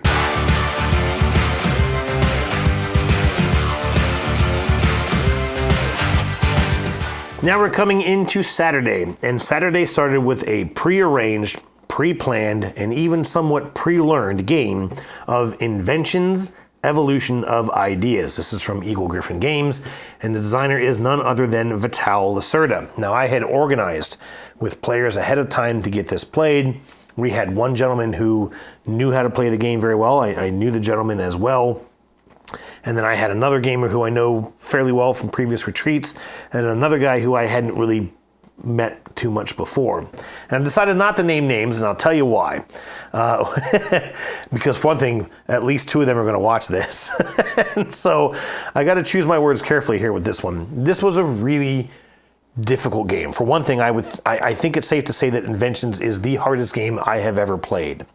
This is a game where, true to Vital Lacerda form, it's sort of a snowballing, combo-rific kind of a game. You can just say, well, hey, I need to invent a new idea, and I'm going to go over here and take the invent action, and I do this, and I spend this, and I flip over this card, and I'm done. Or you can kind of look at the board and go, well, hey, there's a card over there that gives me the invent action if I place a worker on it, which is a different action. So if I take that action, I can place this worker, get a little bonus, and then I trigger the invention action and invent that technology. But this thing over here gives me that move the worker action. So if I trigger this action, then I can do this, then I can move that worker, then I can invent the card. And the more and more and more you sit there and kind of plan your turn backwards, you can say, okay, well, I'm going to take this action, which triggers that, which triggers this, which triggers that, and I get a whole bunch of stuff done, and maybe a whole bunch of points. You unlock new upgrades to your player board, you get new workers into your various skill sets or whatever, and you get a whole bunch done in a single turn. And that's really, really cool. But man, it's tough. It's tough to see those combos. And at some point in there, you can go, wait, what was the first action again? Which certainly happened to me. Or you get somewhere in there and then you realize, oh wait, no, I don't have the resource I need to pay for this. And then suddenly your house of cards kind of fails. Or you suddenly realize that, okay, I need to do this and do that. Okay, here's my combo. And then the player in front of you puts a card in that slot that was going to make all of that work for you. And again, everything just kind of crumbles. You got to build a whole new turn out of it. And it just kind of happens. Now, the guy who taught the game had played it a couple times, and he understood that. But the other gentleman didn't. He hadn't played it before, and it was more complex than he's used to playing. And he was trying to, every turn, understand that, okay, well, yeah, okay, I can do this, and that triggers this, and I can do that, but I don't have enough resources to do it. And instead of just kind of saying, okay, well, you know what, I'm going to do what I can, he would come up with an entirely new turn. And some of his turns started to last 15, 20, 25 minutes for a single turn. And the other gentleman was getting very flustered because he was quicker paced. He was I would say a little bit more of a red type of person. Not necessarily impatient, but he was ready to take his turn. And he had to kind of keep answering questions. He had to kind of keep re-explaining things. And after a couple hours of that can get really frustrating. And I can understand where both players were coming from. You had someone who really wanted to understand every system. He wanted to understand not just, well, this is what I can do, but why can I do it? And what does it set me up for? And well, if I can't do that, what's maybe the better action to take?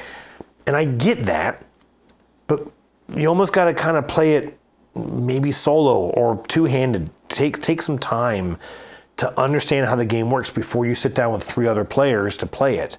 On the other hand, yeah, I can understand, hey, I want to play, I got other things I want to do. I want to get to this, I want to get to that. Oh, I've got this good turn lined up. I can't wait to put it into motion.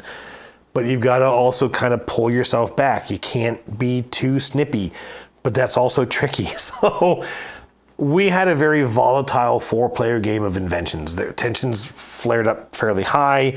At one point, even I had to kind of intervene and tell everyone to calm down. That only lasted for a little while. The game took 5.5 hours, including the teach, and a couple people walked away not talking to each other afterwards, which was difficult. And I don't know what to tell you. I don't know what to say about that. I think that if you are an AP player, you need to understand that you're an AP player. And you got to understand that you're going to run into people who are going to be frustrated with you. And maybe you need to be self-aware and say, I need to bow out of this. This is, maybe I can have a fun time with this, but not with these people, not in this environment, and step aside and let other people have that experience. And if you're a fast-paced, maybe slightly impatient player, and again, I'm not saying that person was impatient, that's not the right word to use, but they were more comfortable with the systems, right? And they knew what they wanted to do. They had a couple turns they had to stop and think about things. Oh, no, wait, I can't do that. What if I do this instead? And that's fine. We all did that. But same thing, you got to understand, hey, look, maybe if everyone's a little slower at this, maybe I shouldn't be the person to play this game. But we kind of needed him because he was teaching us. So it was really tough. I loved the game. I really loved the way that game worked. Now, it does have the same problem as Weather Machine, Vital's previous game, in that the theme starts to fall aside. You're not as cognizant of what you're inventing. You're not as cognizant of the different technologies and what this really represents. The idea that you're spreading this technology across the world, it doesn't come into play. You don't feel like that's what's happening. Again, if you compare this to Rock Hard 77 in terms of theme, Inventions doesn't come close to the thematic ties of Rock Hard, and it's frustrating because I want a Lacerda game that really puts me in the environment. I'm hoping the new game, Speak Easy, is going to do that, but I don't know. I'd love to see how this game played solo. Again, I don't think I'd really ever play it. I would love to get better at this combo pathing, I'd love to get better at doing that. I think if I could understand that better, I'd probably do a lot better at Vital Lacerda Games. And Matt Ball, I'm coming for you, buddy. I love the game. I love the puzzle. It took me a little while into the game to start seeing it, start understanding it. And there were a couple times I'd start to see the connections and then my brain just kind of popped and I completely forgot what I was looking at. That happens, but I did really enjoy the game. If I had a good chance to play this again, maybe with a few less people. I hear that it can work fairly well at 2, except for that then it becomes harder to get various technologies out because you don't have players putting stuff onto the board. And so it puts a little bit more challenge on the people who are playing the game, but still, I think I could enjoy it. All right, we moved on from that. I got a much needed lunch. And I came back, I was chatting with Mike Delisio. I got the copy of Mixtape, and then he pulled me into a game of Zoo Vadis, another Reiner Knizia game. And I played this with kind of a C-list celebrity list, right? So I had Jerry Baker from the Board Game Snobs podcast. I had Mike Delisio. I had Bruce Schwering, who just kind of a big gamer in the Indianapolis area. And then Evan Hughes, the son of Dan Hughes, who I've already mentioned, who was at the retreat, but I didn't get to play anything with Dan, unfortunately. But Evan, his son, is a rather competitive gamer. Zoo Vadis, and I can't really teach this game. I can't really explain this game because even I'm not sure that I understood it. But the idea is that you are animals you're either trying to escape from or get into the zoo. I honestly can't remember. I think you were trying to escape. And you're moving from spot to spot on this board, picking up coins as you go. But the only way that you can move from a slot is if you either have the majority of the slots in that spot occupied with your own animal, or if the other players who had animals in that slot voted for you to be able to leave, which right away means that you've got this heavy negotiation aspect where I want to leave this slot, which means you're progressing towards getting out of the zoo and winning the game. So the other players have to let you do it, which means you have to somehow negotiate with them to get permission to leave. Which means you're trading those coins. Maybe you're trading the specialty powers of your faction, a power that you never actually get to use, but you can barter with other players to give it to them. This is not my kind of game. I have no experience with a game like this. And I sat down with 5 players who were obviously very experienced with it. They understood it very well. They have all played it a bunch. And right away, in fact, basically my first turn, Jerry just told me what to do, to the angst of everyone else at the table. Now, I went along with it because I just did not know. I didn't understand the systems. I was like, look, I'll go along with it because hopefully another turn or two I'll figure it out. I did not. And so then I kind of tried to just play it on my own, which you also cannot do at all. And so towards the end of the game, I finally just paid Mike a bunch of money to let me get my first animal out of the zoo, which actually triggered the end of the game, keeping Jerry from winning at all.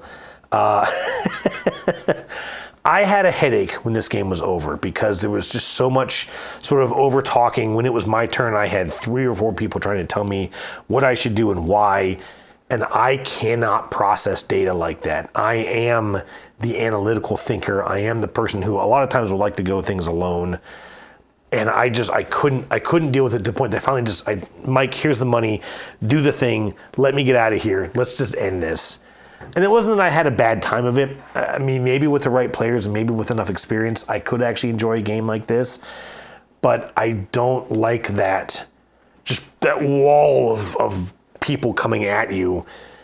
My anxiety, my social flaws just doesn't let that happen. But I had a good time playing with them. It was a very funny experience. I laughed a good bit at it. And I was certainly glad it was over, and I got some Advil later, and I was okay. That was Zoo Vadis. Then I played Link City. This is from Blue Orange Games. I played this with Wendy Yee of the Dice Tower and my friend Colin. This is a cooperative game where you're trying to build a city, and it was really kind of funny. Another friend taught us how to play real quick. One person is the mayor each round. They have a screen, and they put 3 tiles behind the screen. And then another player sets up these construction cones around this just simple grid-based square tiles that are pre-placed. And they say, okay, we're going to build a building here and here and here. The mayor then has these tiles with little other tiles that represent those 3 cones. And they say, okay, I want to build this building where that orange cone is, and this building where the blue cone is, and this building where the white cone is. But then they have to flip the colored tiles upside down, so you can't tell where they want to place those buildings. They then reveal the 3 buildings, and then the other players have to kind of debate where they think the mayor was going to place those 3 tiles. Well, I think they were going to put the grocery store here at the orange and the dump over here at the blue and the office building at the yellow, right? And once they've put another set of tokens in front of those buildings, the mayor then reveals their own tokens, and wherever you have a match, those buildings go out to. And all you're doing is that each of these tiles has half of a tree printed on each edge. And at the end of the game, you see how many tiles have lined up side by side and how many trees you have matched. Because when you don't make a match, you still put the building out there, but it has to go in a corner, so you don't get a tree to match. This was fun. Each of you gets a chance to be the mayor 3 times. And if you, on your turn as mayor, get a perfect match on all your tiles, the first time you actually unlock a 4th cone, which means now you're placing 4 buildings. And you also get to place out a specialty building, which immediately goes against an edge. You immediately can score those trees. And every time that I got to be the mayor, we would get all 3 of them perfectly matched.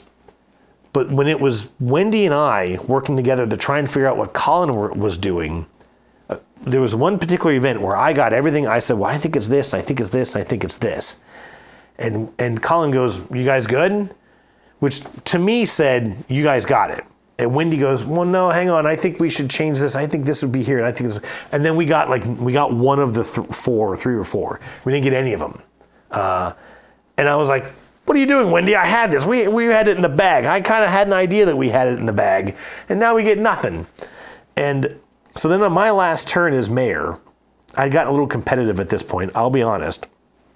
Colin and Wendy kind of discussed, they kind of got things all lined up, and they had it. They were dead on. And Wendy starts to go, well, I don't know. I think this should be here. I think this should be here. And I turned to Colin and I said, listen, I know I'm not supposed to talk here, but I just wanted to tell you that you probably shouldn't trust Wendy. And so they're like, okay, fine, hey, go with it. And they got the perfect score. And we put all the buildings out, and then that was the last round. We counted all the trees. We had 63 trees. And then you check a chart, and it said 60 plus is perfect score, but you cheated, which made us all laugh because, yes, I absolutely cheated. And I didn't really feel all that bad about it. I enjoyed this. This was a really cute game. Again, if you like this kind of sort of negotiation / deduction. A lot of the tiles are silly and stupid. There was an alien abduction site which Wendy put right next to the children's playground. And that's the thing. It's one of those games where you can either play it silly and stupid, or you can try and play it like you're playing a SimCity game. Like you can try and be very strategic about it, or you can try and just be silly about it. And if you have both of those players at the table, you're going to have problems. You're going to have people who are going to want to build the silly stuff. You're going to have people who are going to want to build the serious stuff. Now, they started to kind of understand that towards the end of the game. Like, okay, Jeff would put this here, but Wendy would put it over here. And that made it a little challenging. Of course, the other thing is you just don't know what tiles you're working with. You're putting out the cones. You're saying, well, okay, there's a bunch of restaurants here. So if there's a restaurant, he's going to want to put it here. But then I didn't get any restaurant tiles. And again, that kind of makes it a little wishy-washy. But still a very good game, Link City by Blue Orange Games. After this, I played Harmonies. This is by Johan Benvenuto. I've mentioned this a couple times here on the channel, and this is a very popular game. I played this again with Wendy, he, and Jim and Ellen. And this was a 4-player game. I think that 3 or 4 is where this game starts to kind of shine because you're going through a card market a little quicker. Again, I'm not going to dive into this game, but it's a very Azul-like kind of game where you're building out these patterns of tokens in front of you. You're collecting these animal cards, and you're trying to get the animals onto your board of tokens by fulfilling the patterns that each animal needs. It's a cute game, but I definitely don't like it as much at 2 unless you kind of house rule it in a way that helps you refresh that card market, which my wife and I have done. But I won this game, and that was a lot of fun. And like I said, it's a lot better at 3 or 4. Harmonies. I then played, so at this point, the Dice Tower was starting to go into some announcements. We were coming to the game exchange, and I joined a table of some friends I had met kind of throughout the weekend, and we played Arbos Apfel. This is a German game from 2013. It's from a company called M&A Spiel. I've never heard of them. I've never heard of it. I've never heard of the designer, Martin Arnold. But I sat down at the table with Colin, a guy named Eric Link, who I'd played with, I Made You a Mixtape, and then another guy named Martin, who I had not played with before. This is a dexterity game where you're building an apple tree. And you have these cards that are both German and English, but the English is often terrible. And it will tell you to place a wood piece, or place any piece of your choice, or place 3 leaves, or place an apple, or swap your pieces with the player next to you, or take a piece off the tree. And if at any point things fall off the tree, you gain them and your turn ends at that point. And that's fine. The problem was these pieces were really shittily made. The holes that the pegs would go into were intentionally very wide, so things could wobble very easily. If you had even the slightest amount of tilt on these these wooden like posts, then a leaf would not sit in it without just falling out the end. You would put a leaf into it, which would then make pieces twist, and it was very, very flexible. It would sway very easily. We were constantly dropping pieces off of this, and really the only way that you would win is if you would get a card that would basically say, swap your pieces with the player next to you, and they only had 1, and you had 8. And so all of a sudden you got yourself down to 1 piece, and you play it, and then you're done. First person run out of pieces, won. At least I think that's how we played, by the way. I missed the whole teach. I basically just kind of like, they were like, oh yeah, join us. We're into the first turn, no problem. And we just played it very casually and silly, and Martin won this one. It was fair since he had the designer's same name. Yeah, that was, and I can't believe I didn't take any pictures of this. I'll hopefully find some here on the internet. I'm going to call this a dumb game, but it was something kind of mindless to play while we were doing announcements and such. We then did the game trade. I got the couple of games I already mentioned. I took them back to my room. I came back just in time to join Colin and Martin and Eric Link, and I very regrettably, to her regret, pulled Wendy E into this. And they played a couple games of Rainbow Nights. I took a couple pictures of this game. This game is dumb. Like really dumb. All it is a stack of clear acrylic square cards. Each one has a rainbow on it with a cloud on each end and a little knight. It's called Rainbow Nights. You get like a grid on the table. If you have a really big table, you kind of can shrink the game size down, and you get these little card tiles that you put out as just random obstacles. And you put out your first card of a cloud and a rainbow and a cloud, and you say 1, 2, 3, go. And you're just pulling cards off of your stacks, and you're trying to continue your rainbow, which may turn, it may go straight. Each tile is a little different. And you can't run into another player's rainbow, and you can't run into a cloud, and you can't go out of the play area. This game was so dumb. After like the second play, I was like, I couldn't get anything. Like I kept, all of my cards wanted to spin me in circles. No matter how I shuffled them, I kept getting stuck crashing into myself or just going off the play area. And so finally, like on the second or third play, I was like, screw it. I'm just going to keep playing cards. And I came like off the board and almost off the table. And we finished, and everyone had all these tight little rainbows, and I just had mine just going off into the nether. And they're like, what the heck are you doing? And I was like, I don't need rules to tie me down. It was so silly. It was so stupid. But we all had a lot of laughs, and it was a lot of fun. After that, same group, we played Godzilla Total War. This is from Gen X Games. The designer is Oscar Aravello. And the funny story to this is that the Dice Tower gave me this game like a year and a half ago. But it's kind of a party 3-player and up game. And I was like, I'm never going to get to play this. And Tom was like, yeah, whatever. I don't care. Get rid of it. And so I finally brought it to the retreat, and I put it in a game trade with a bunch of other games. And this guy, Eric Link, grabbed it and was like, yeah, this looks great. And then I ended up sitting there and playing it. So after all of this time just sitting on my shelf unplayed and even unwrapped, I actually ended up playing it. I would call this Exploding Godzillas, because it reminded me very much of Exploding Kittens. On your turn, you play a card, and you're playing kind of a ladder climbing where you got to try and play an equal or higher card than what's already out there. You have a sort of a Godzilla-ish, and I know there's another name for those kinds of characters. I can't remember what they're called, but the sort of Japanese giant monsters. Someone will tell me in the comments. You have a card representing your character, and you can tap it once per round to add a value to your card. So if you play a 7, my bonus was a 5, so I could play it as a 12. So okay, you played a 10. Ooh, I can play a 7 and tap my guy to give me a 12, and then someone may play a 15 somehow. And then eventually you can start playing out these attack cards that okay, I'm going to reverse the turn order, or I'm going to play this card and I'm going to make you go next instead of the person next to me. Again, very much like Exploding Kittens. And if at some point you can't play the higher card, then you take a damage and you have to play one of your own cards next to your kaiji. Is that what it's called? Something like that.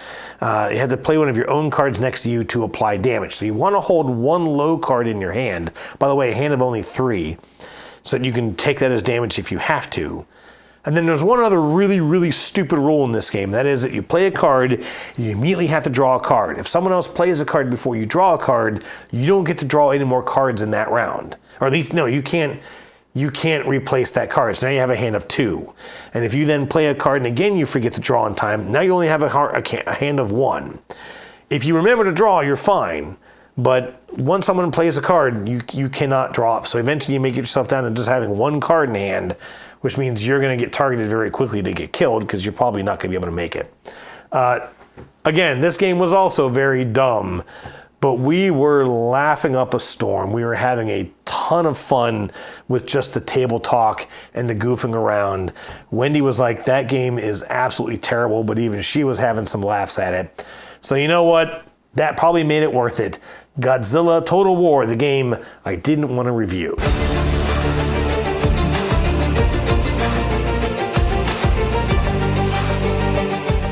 And finally, I get us to Sunday, the last day. Only 3 games to talk about here this day. The first one was Robot Quest Arena by Wise Wizard Games. I played this for the first time last year at the Dice Tower Retreat with Katie and Greg and one other friend. I can't remember his name, or I can't remember who it was, I should say. And I think that this might become my con game, at least with Katie and Greg, at least at the retreat, because we had a blast playing this last year to the point that I bought the game and I've backed the newest expansion. Love this game. Now, it only plays up to 4, but I've kind of made up a 5-player variant myself. I call it the Jeff variant, where you can use the pink pug player who has a special rule that lets them spawn in the middle of the play area.